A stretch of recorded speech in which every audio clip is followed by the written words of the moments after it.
Good evening, everyone. Hi, Lito. Thank you very much for coming tonight and having the time with us. It's a great honor for me, in fact, because you are the person who initiated me to decentralized finance. So I must thank you a lot because you opened my eyes about this whole ecosystem. Lito, you are the most obsessed and passionate DeFi enthusiast that I know. All the things you have achieved are remarkable. You have built an educational platform called Cryptotesters, where you onboard people to DeFi, and a very active Telegram community as well. And then, of course, you have your podcast series with some of the most renowned crypto entrepreneurs, such as the founders of FTX, Aave, Nexo, and many more to count. And then you are also involved in different DAOs, such as Hop Protocol, and in the developments of index finance. It's also important to mention that you are kind of you're financially independent thanks to your crypto investments. This is also quite interesting for us as a FIRE community. So maybe before jumping into this DeFi initiation, you could tell us a bit about your story, how you got into crypto, and then why you believe that DeFi is important. Well, about being FIRE, I have to say it fluctuates, right? Like if a lot of your wealth is in crypto, sometimes you FIRE and then sometimes you less FIRE. But no, overall, of course, especially if you're in the space for a long time, even at the levels that it's currently, you're still up like, 100, I mean, like 1,000% or more, on like Ethereum, for example. So yeah, obviously it's been a good investment, and people usually take some profits on the way up, but I'm still 100% like invested, and I still a lot of upside potential. I mean, I think we haven't even started almost. Like there's still so much to come. But again, about initiating you to the space, for me it's also been super nice to see how you kind of were eager to learn, and nowadays, I mean, when I first talked to you, you were kind of interested in just trading and buying like Dogecoin and stuff like that. And nowadays, fundamental driven approach, and more like accumulating ETH, which I think is the best investment you can do. But yeah, about myself, I'm Lito, and I'm pretty young, so I haven't like worked a lot in a lot of different companies. I had a short stint at PayPal before going full time into crypto. So have always been interested in finance and payments. And then after PayPal, I went. So that was like 2017, and I started being very interested in crypto during my time at PayPal, and then after decided to go look for a job that would allow me to dedicate my time to the space, and then found something in a payment company in Berlin that was about like allowing merchants to accept crypto in a nutshell. So a bit like PayPal, but using crypto instead of traditional payment rails. So that was super cool, allowed me to be paid and at the same time learn about crypto. Learned a bunch. At that time, it was really like bear market. The whole world after the bubble burst in 2018, the ICO bubble, the whole world had kind of like forgotten about crypto, and they were really just like the diehard builders who stayed in and continued to believe. And it was actually, people say today it was the best time for the crypto space, right? Because so much got done, and like there was so little distraction. And I could see, like in 2017, there was a lot of like so-called ICOs, right? Like just projects that would issue a token on the blockchain, and users would be able to buy that token, and then with the hope that this project would someday become something valuable. But the thing is, it was all based on white papers. There was no real project. It was all like investing in a future promise of something. But And this was because Ethereum itself was completely new at that time. So a bit later in 2018, a lot of these projects just disappeared, right? It was pure scams. But some of these projects actually started shipping and building products that people could use. So one of them is what today is known as Aave, which is a big lending protocol that has, I think, like 20 billion in TVL. I would have to double check. It facilitates loans. So anyone in the world can just get a loan on the blockchain, paid out in stable coins. And another one is called Synthetic. So there's these protocols are huge today. They also came out of this ICO bubble. Difference being that it was actually people with integrity and people actually, wanting to build something. But for me, seeing in the bear market these projects starting to really ship products that people could use, there was not only about speculation, or what's the next ICO, what's the, what do they do? You can start to look at these projects in a similar way that you look at companies in the traditional world, right? They have a product, they have a community, users, they have trading volume, that you have metrics that you can analyze and start to value these tokens then in a similar way that you value stocks actually. And then seeing these things, it was just for me mind-blowing, right? And I'm going to explain a bit more what DeFi is, but at that point I started to become really, really bullish on the space. I mean, of course already before, since I decided to go full time, but I saw that there was really something unique happening. And so since you guys are about fire and investment, this is when I started to really double down on my bet and shifting more and more of my savings into the space. And have so that was 2018 then? Yeah, exactly. Okay. And actually during the bear market, you really saw this value created and the usage of it. So exactly. That's when you got all in. Yeah. We can say all in, right? You went kind of completely. The background story is I got a little bit of inheritance from my grandparents, nothing crazy, right? But some decent amount that I don't know, would allow you to maybe pay 1/4 of a small apartment in the city or something. So a nice down payment kind of thing. But it was intended for really conservative things. But I just progressively put it all in, and my family called me crazy for doing so. But in hindsight, it was a good decision. But yeah, that's pretty much. So and then after 2 years at this company called Satoshi Pay, I progressively got. So this was, to be clear, this was a centralized company, right? This was not DeFi. This was a company, a bit like Coinbase, if you want, or a bit like PayPal, as I mentioned, that would allow merchants to get paid in crypto, but it was not. Of course, it was using crypto networks for processing these payments, but it wasn't this DeFi that I was really passionate about.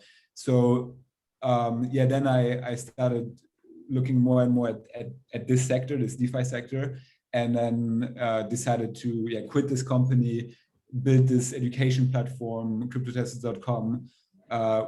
With the aim of sharing my vision kind of with more people, and have been doing so since then. But nowadays it's kind of a side project. It's my passion, but I'm obviously also sidetracked with personal investments, and also the two projects that you mentioned before, Index.Finance and Hop protocol, which Hop protocol is an upcoming project. It's not live yet, but Index.Finance, it's a project that allows people to buy crypto ETFs, so tokens that represent a basket of DeFi tokens, and allow, I guess in the FI community, everyone knows what an ETF is. So the difference being that it's not like managed by like a centralized company or some fund managers, but actually the whole rebalancing and reweighting of these tokenized ETFs happens on chain, automated by smart contracts.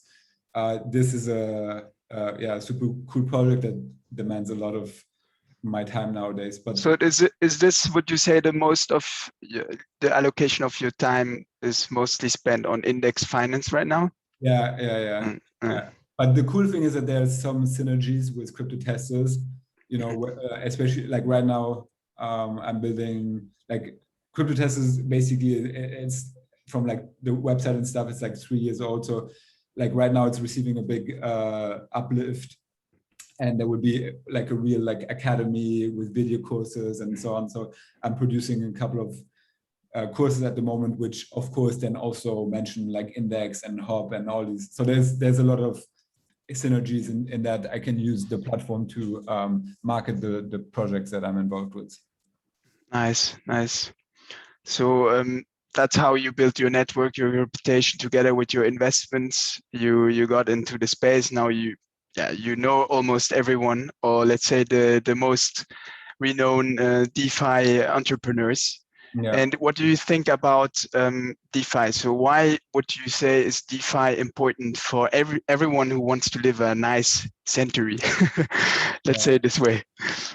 Well, I would factor out the kind of financial gains for a second. Of course, it's a given that whenever you go into a sector that is completely like nascent and still has a lot of growth ahead, you will also financially profit from it. But for me, it's really more like what got me excited is really more the open and permissionless nature of this Ethereum network. So basically, Ethereum is, or like let me take a step back. So basically, the financial system like DeFi is basically trying to rebuild the financial system today, but in a way that is much more like open, more inclusive, more fair, and global, right? And like why do we need to change the current financial system? For me, the reason is like everything that we do in finance today, we go through a centralized intermediary. If you want to pay someone in your country, right, you have to go through a bank if you want to send the money in digital form. If you want to send money like into another country, even more so. It's not even one intermediary, but it's often like a chain of intermediaries. Unless you go through like PayPal, or Western Union, which are also just intermediaries. If you want to like get a loan somewhere, you will also go to an intermediary, like a bank or like some other financial service provider. And that bank would give you money, but it would get the money from someone else that wants to, has an excess amount of money and wants to earn interest on it. So it's actually just a matchmaker. And now, like, I could go on and on, right? Like with stock trading, like you need a brokerage account, that's one intermediary. Then the stock brokerage account is connected to some like settlement system and to the, like say NASDAQ exchange. So it's like, it's a lot of like intermediaries, and like basically by building an application on top of Ethereum, which is just a platform. I won't even go into the details of how like a blockchain works, how miners and blocks and stuff. But imagine it just like a platform, a bit like AWS, on which you can build centralized applications like Amazon Web Service. You can build, it's a cloud, but a centralized cloud. You can build applications on the decentralized cloud of Ethereum. And but when you build applications on Ethereum, they receive superpowers. And for example, one of these superpowers is that this application will automatically be open for anyone to use. So if for example, you go on uniswap.exchange, it's a decentralized exchange that allows you to swap one token for another token. And anyone can use Uniswap, right? Like it's not like Coinbase or even like a Fidelity stock brokerage account that only a US citizen can go to, and that they would have to, sometimes even like only high net worth individuals and people above a certain age and so on and so on. like this is really like open to anyone in the world with an internet connection. And you just have to like download an Ethereum wallet and then like connect your wallet, and then no sign up, right? Like no data that's kind of stored by a company. And then if you make a swap, let's say you sell ETH into USDC, then this transaction is actually like processed by just smart contracts. So these smart contracts basically match you with a buyer, and so you can this schema is replicated across all applications. So in the case of lending with Aave, these smart contracts match a borrower and a lender together, so that they can find each other and they can trust each other, or they don't have to trust each other because basically code is taking care of everything. And because it's taken care by code, you don't need a company anymore. And like, so one benefit of that is like efficiency, right? Like a lot of processes in traditional finance are super slow and costly because they require like humans to do work. And for example, if I want to move my stocks in my German brokerage account to even another brokerage account in Germany, I had to like fill out paper forms, and then like calls with the broker, and then like it's like 3 weeks later, my stocks are still not in the new brokerage account. So it's like it's a mess. And also on the weekends, banks are closed. Yeah, it's 24/7, and you can do whenever you want. Okay, so yeah, maybe these superpowers, like, it's basically, it's open, it's global, it's accessible, it's and so this is for users, right? Like these are benefits that accrue to users. But then on the developer side, it's the same. Like anyone can build an application on this platform and tap into a global user base. So I can send you links afterwards from like there's like a 13-year-old Indian guy who built an application that manages like $10 million worth of user funds. He's 13, right? There's these other 2 Indian guys that are like teenagers as well. They raised 10 million from private investors for their project called InstaDApp, which you also used the other day, Emmanuel. And like these guys would never ever have been able to build something in the realm of finance using the traditional financial system.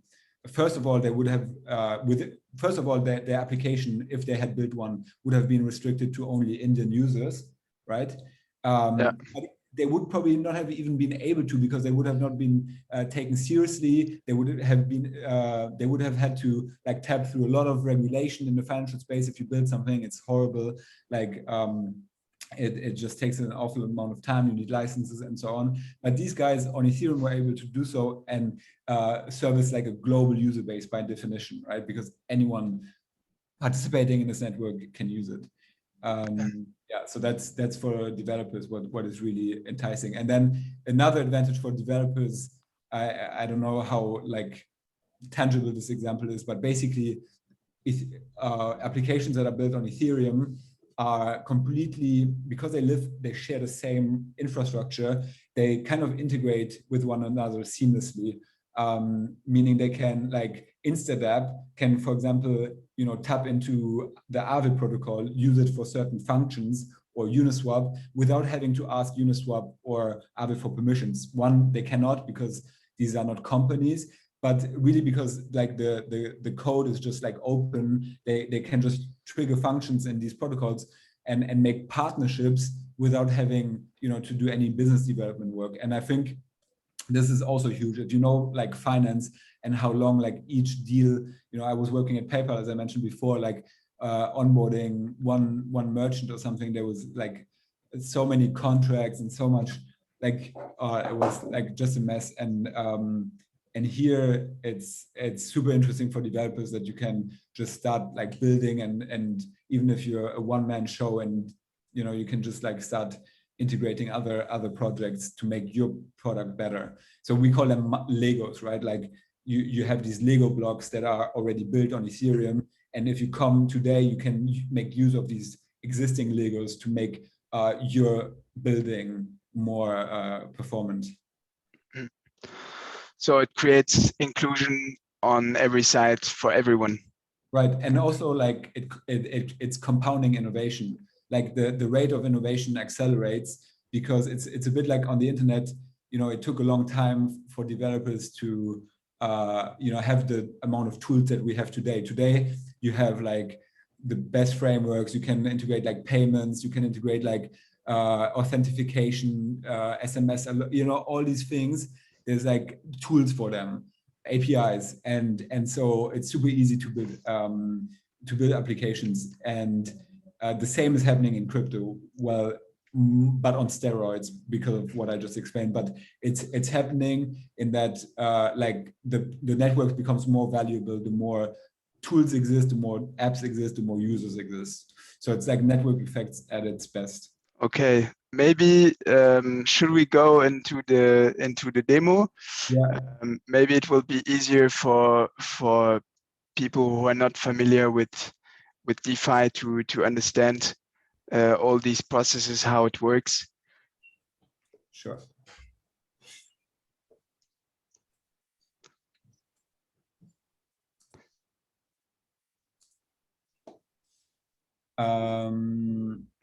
Yeah, so I was mentioning Uniswap, for example.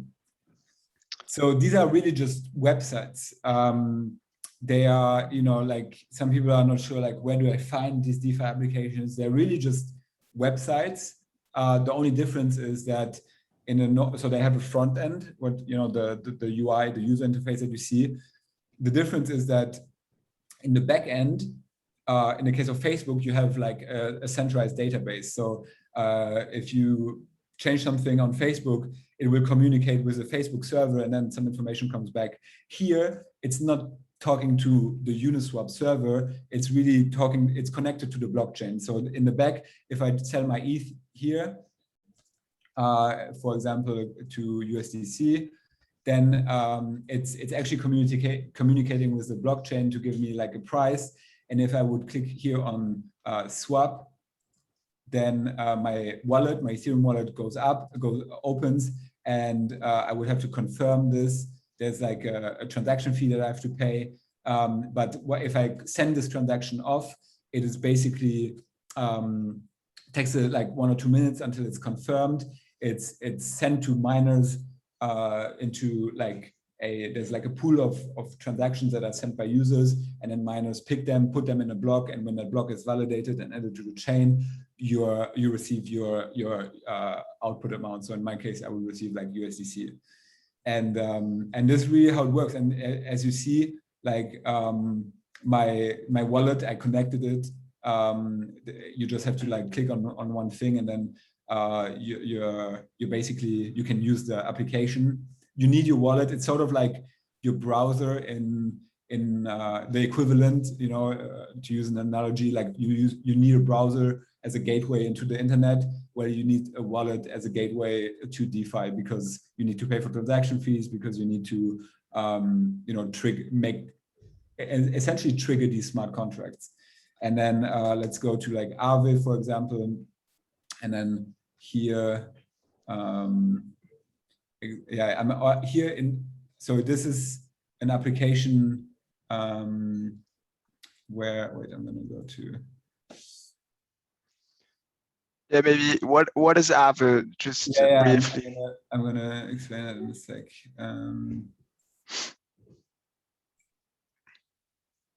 Wait, how come? Which wallet am I using?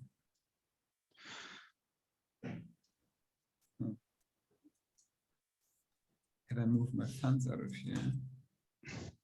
Wait.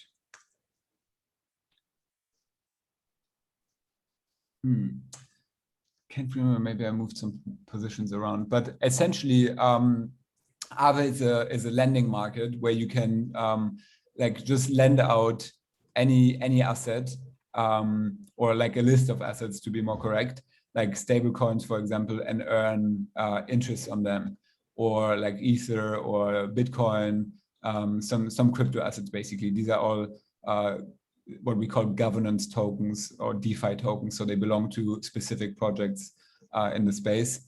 and you can lend them out, and then some borrower will receive the funds, and your loan is always secured. So because like the people the person who borrows the funds from you, so imagine you lend out 10,000 USDC. If there's a person that borrows these 10,000 USDC, then they will have to put up some collateral to basically receive the loan. So that means that your loan is secured. There's no possibility that the guy just like walks off, basically, because they have some deposit. A bit like when you go rent a car at a car company, you give them your credit card or your passport or something to make sure that you don't disappear with the car. And this is similar. And the interest rates in this market, they are determined algorithmically. So it's not like a human who says, now you receive 2.2% on your USDC coin, and then like tomorrow you receive 5%. So it's actually computed by smart contracts. The smart contracts, they basically look how much demand is there for lending and how much demand is there for borrowing. And if there's more demand for borrowing than there's funds deposited for lending, then the interest rate will go up. And this automatically, of course, incentivizes more people to deposit money because the interest rate is high. And so it's basically like demand and supply that determines the interest rate. And now I said like, for example, the fact that the loan is secured, there's basically a mechanism that if, for example, let's say I have borrowed USDC from Aave and I've deposited some Ether as collateral, let's say 20,000 worth of Ether, and then $10,000 I took as a loan.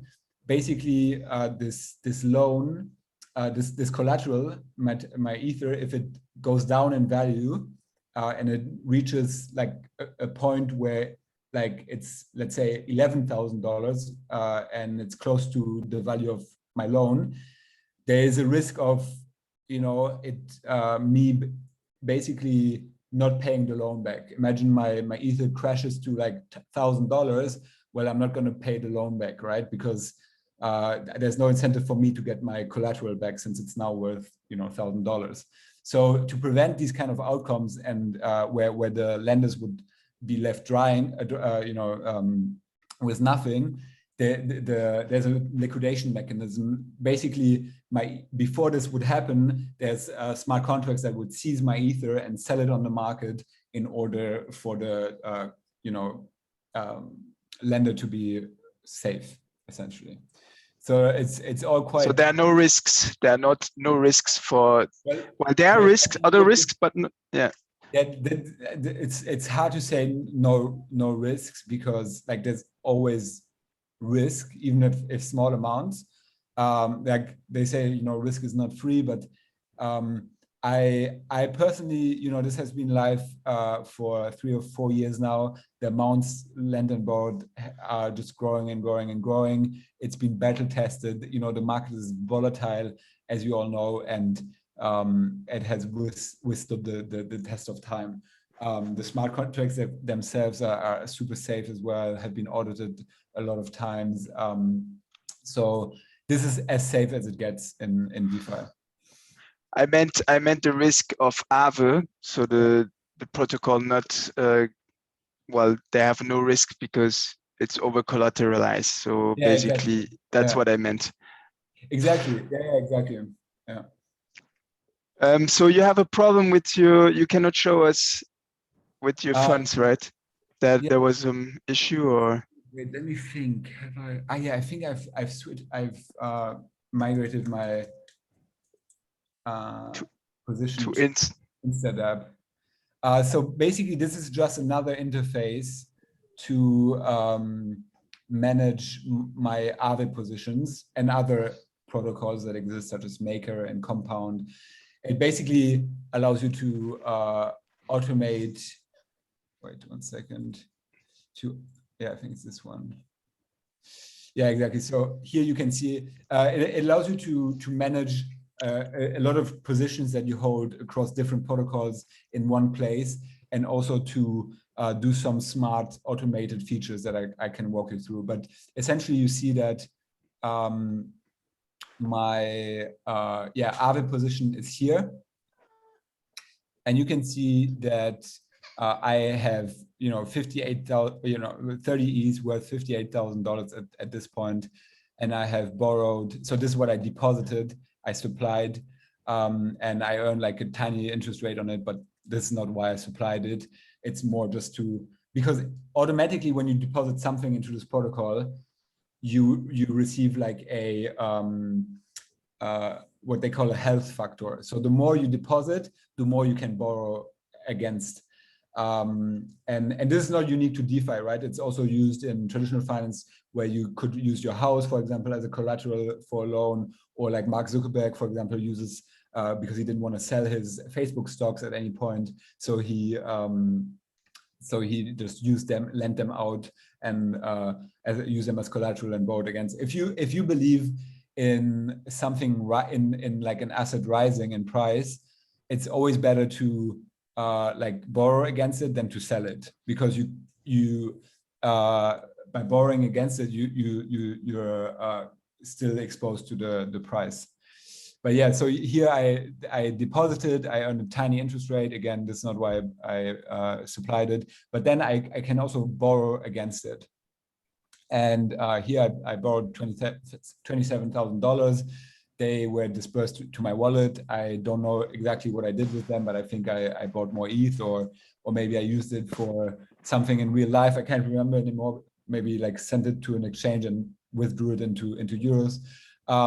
But basically, then you can see that, is there somewhere where it says, yeah, exactly. So it says like if ETH price goes down to 1,116, I think it's at 1,900 at the moment, yeah, 1,922, then my position would be liquidated, meaning my remaining ETH would be sold in order to secure the protocol.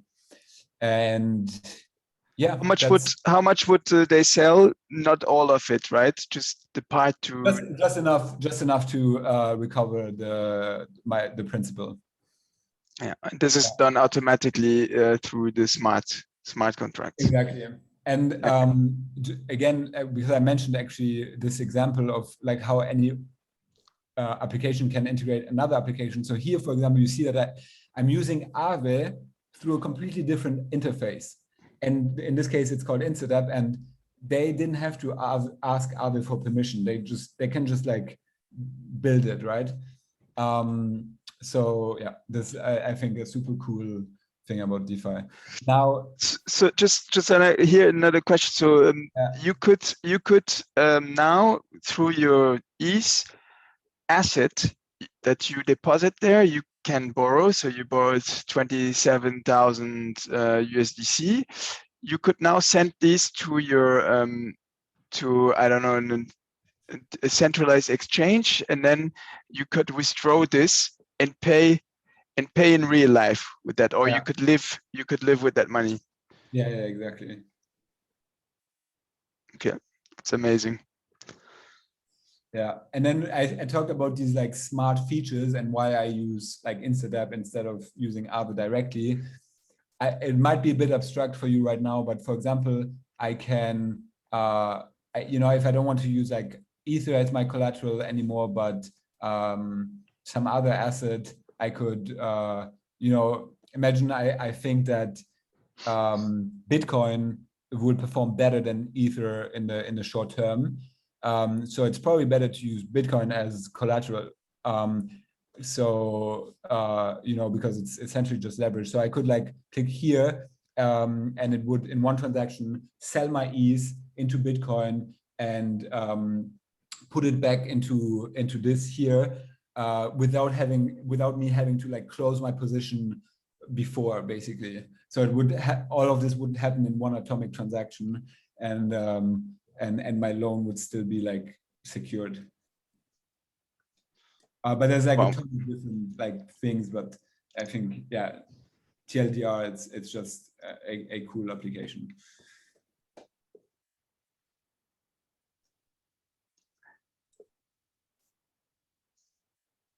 Oh, I think I lost. Guys, can you still hear me? Yes, yes, Okay. yes. You lost the Zoom? No, I think it looks good. I was just confused for a second. So Okay, so I could show you, for example, the index.finance is the project that I'm involved with, where you can buy an index, and you can see, for example, we have DeFi 5. So each of these track different market sectors. DeFi 5 is like focused on the most successful large cap decentralized protocols, such as Aave, for example, which we just covered, or well, we can see what's in there. Uni, Aave, Curve, Comp, SNX, and you can, like overall. So like we launched this in December. So 1st of January, like at $20. Right now the price is 58. So it's like, almost 200%. It was much higher. Like it was at 150. like every altcoin. Yeah, it went down, but I mean, depending on your time frame, you'd still be up a lot, right? And the advantage of these indices is straightforward. You just hold one token. You don't need to buy each asset separately, and then it rebalances automatically, meaning that it basically sells losers and it buys winners. So if for example, it's the dominance of let's say Uni in this portfolio in the DeFi sector becomes much bigger, then you'd also hold more Uni and you'd hold less like SNX, for example.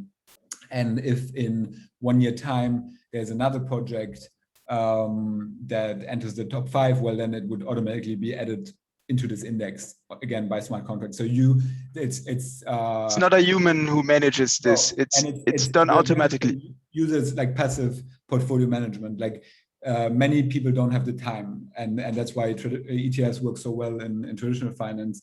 It's just diversification, automation, fee savings, and yeah, there's no fee if you hold one of these index tokens. There's no management fee. It's because it's automated. It's like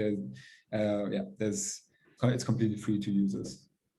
Okay, so you showed us Aave, index finance. What else would you think it's important to know? And like stake. This is something that we do like to incentivize people to try this out. So you can stake your DeFi 5 token, and then you receive NDX tokens, and the interest rate right now is at 40% per year. So you basically, NDX is the governance token of our platform.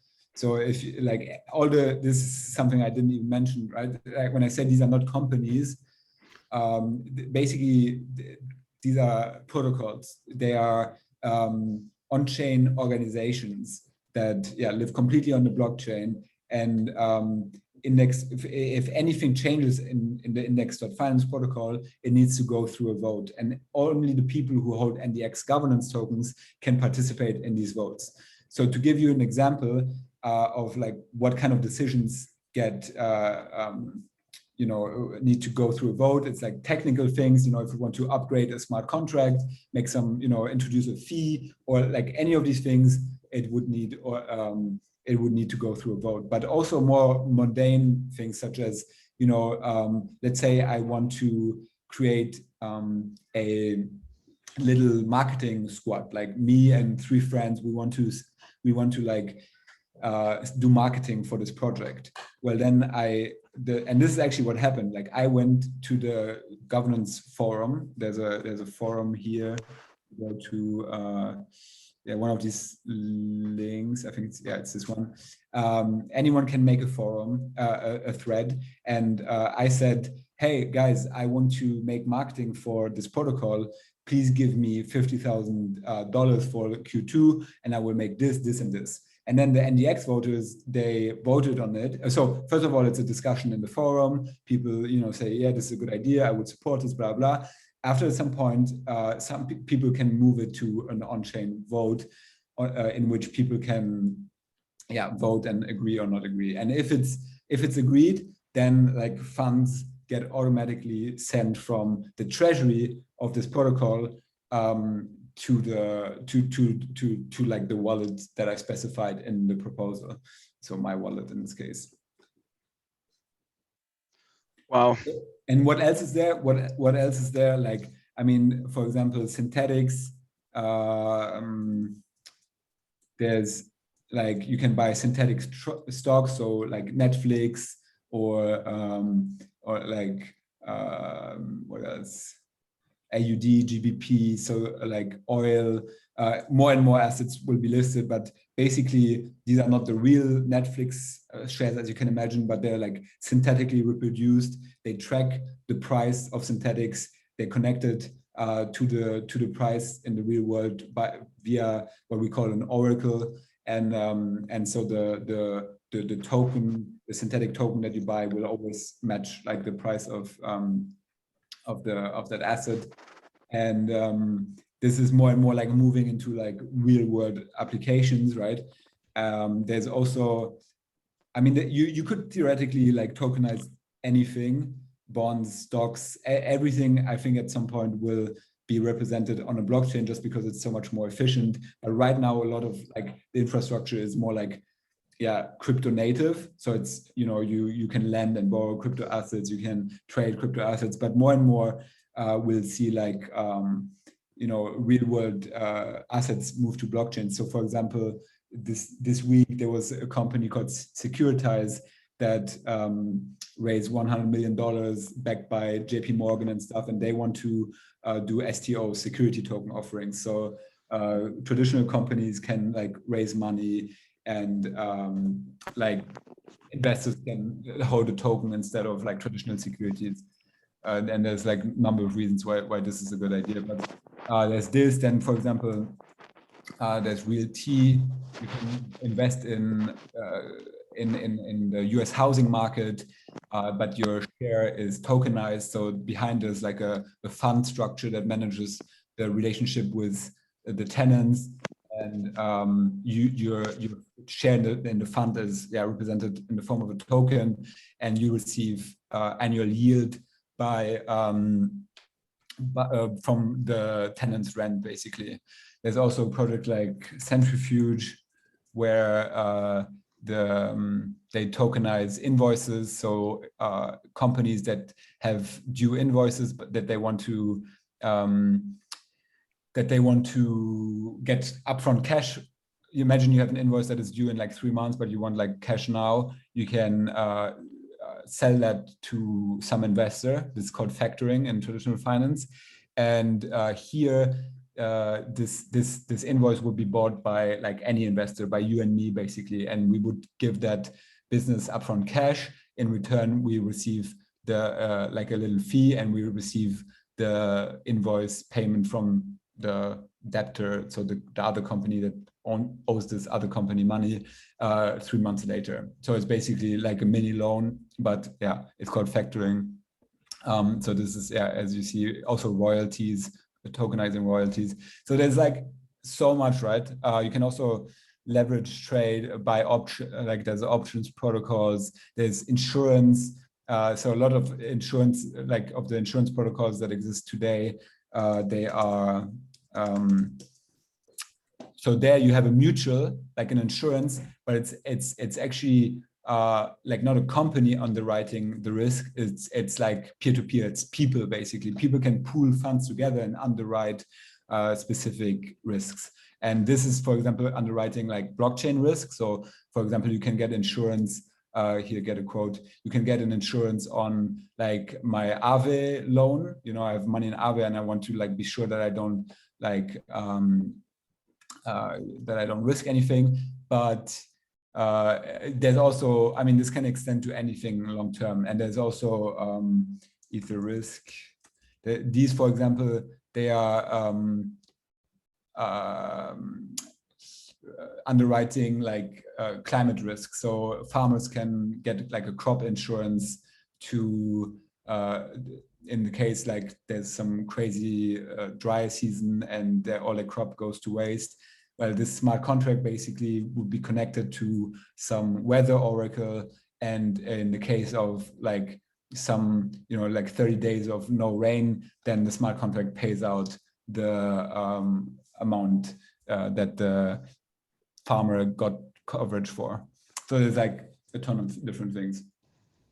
So basically, you have everything you can find nowadays in finance, right, in our world, is being replicated or rebuilt on decentralized finance, but in a better way, in a more efficient, better way, in a way where the consumer is benefiting from the fees that the middleman would take out normally.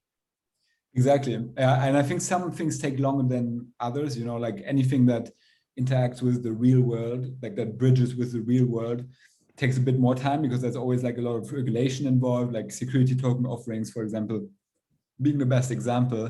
Like it's not a technical challenge, it's regulatory. And so like everything that is more like insular, more like revolving within the crypto space is faster to build, but the other things just take time. But like the amount of like brain power that pours into the space is just crazy. Like I've never met so many smart people before working in crypto. Also very passionate people. Yeah. Everyone is so passionate. That's what I also noticed, felt. Maybe if we haven't lost the others with all these different apps. And I had one question. So there's one question from Jonathan who said, how do you protect yourself using MetaMask for not being hacked? Or maybe his question is, are you not scared about being hacked? Or yeah. So basically, I don't know how familiar you guys are with like how these wallets work, but you essentially have a private key that, so in these wallets, there's no company that holds your funds. It's really you. Your money is on the blockchain, tied to an account on the blockchain, and your private keys or your secret phrase is what allows you to move funds from that account to any other account, or to, for example, deposit it into Aave. And so MetaMask is just an interface. And your seed phrase, at the moment when you download MetaMask, you write it down on a piece of paper, and then you basically have to hide that piece of paper somewhere super safe. But you should be able to access it, because basically if you lose your computer, for example, in an accident, then you like need to access your funds. So you'd buy a new computer, you'd download MetaMask again, you'd enter your seed phrase, and then you'd have your funds again. On a daily basis, I don't need my seed phrase. When I sign transactions, when I move, like, because my seed phrase is basically stored in the browser, in the computer. And so on a daily basis, it just signs transactions without, in the background, basically. But if I lose my computer, I would need to recover my wallet, and then there's no one being able to help me. MetaMask doesn't have my seed phrase, so it's basically, we say like, not your keys, not your coins. So that's like, if you don't hold the keys, you're not the real owner of these funds. So that's also true, but it's also risky to hold your own keys. So it's like, depending on like your level of confidence, you should like store your funds with Coinbase, for example. Then you cannot really use DeFi. But if you're comfortable with this risk, then you do it. And like, of course, you need to protect yourself. Like, your seed phrase should be kept super securely. Your computer on the local level should have a strong password, so that when it lies somewhere, you're at the library or something, someone could not just like easily go into your computer. I have like this thing where, like, if my mouse like freezes for like a couple of seconds almost, then it basically goes into like lock, this mode. Password. And I mean, there's also ways to, like, for example, I said now the seed phrase is in the browser. That means that it's still connected to the internet, right? So that means that someone, like a really good, like, the browser is quite secure as an object on the computer, but it's still possible. Like, if someone hacks your computer really bad, they could still go into your browser files and then retrieve the seed phrase. The seed phrase is also encrypted in the browser. So because you have a MetaMask password, so they also need to access that, but it's still a risk. And so there's some people who use a hardware wallet. So instead of you'd still use MetaMask, but you'd use MetaMask with the hardware wallet, which you would stick on the side of your computer. So in addition of this. Exactly. And then I am from Bitbox, nice. And then it's your present. Did you win it? Yes. Nice. Yes. So yeah, so there are different ways, but in the end, okay, there's never a guarantee 100%. There's always a little risk. Of course. Yeah. I mean, there's also a risk that your bank goes bankrupt, and like it's hard to like quantify these risks, but for me, like nothing has ever happened, and if you apply a minimum of caution, then you're fine. You don't mind if I use my microphone a little bit? Sure, go for it. Yeah. So I was asking a question in the chat because I didn't want to interrupt you guys. So not using a TFA is kind of scaring me off. If you're using an Apple device, I guess that it's quite more difficult to hack you. But for example, me, what I prefer is basically having my 2FA on another phone, not having it on my phone. It's the more secure way. It's really scaring me off to use MetaMask with such a big amount of money. You still have some risk, especially if you're using Windows and use your computer for daily life. Is that right? So, like when you use Celsius, what makes you think it's secure? It's less secure because it's centralized, of course. Exactly. It's centralized. For me, for example, I like Celsius in particular is a company that I don't trust that much, right? Because they get money from users, and then they do stuff with the money, right? They lend it out to institutional investors that want to trade with leverage, or they Celsius themselves use this money to farm in DeFi to produce yield on this money. Like this has been proven on chain that like their wallets were used in DeFi. So what happens but the thing is, you don't know what they do with their money because it's a black box. It's centralized. You don't know, right? In DeFi, you exactly know at every point what level of collateralization Aave has. And so there's just a much greater degree of transparency. And when it comes to security,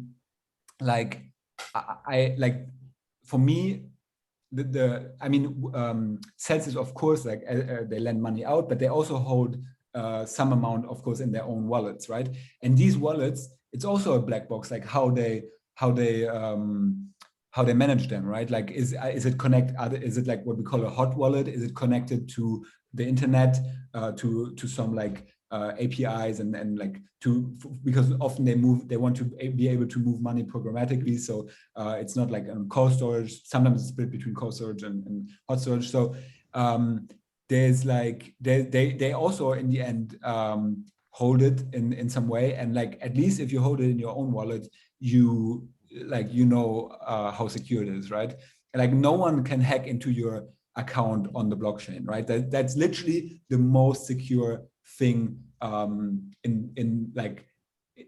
the world, right? But because a blockchain, you cannot just change the records or something. So it's the most secure storage. The only thing that can happen is that your computer gets hacked and someone obtains your seed phrase.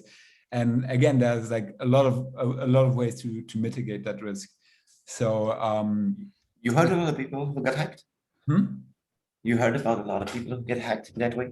I mean, I've heard of it on the internet, because these stories get shared like crazy.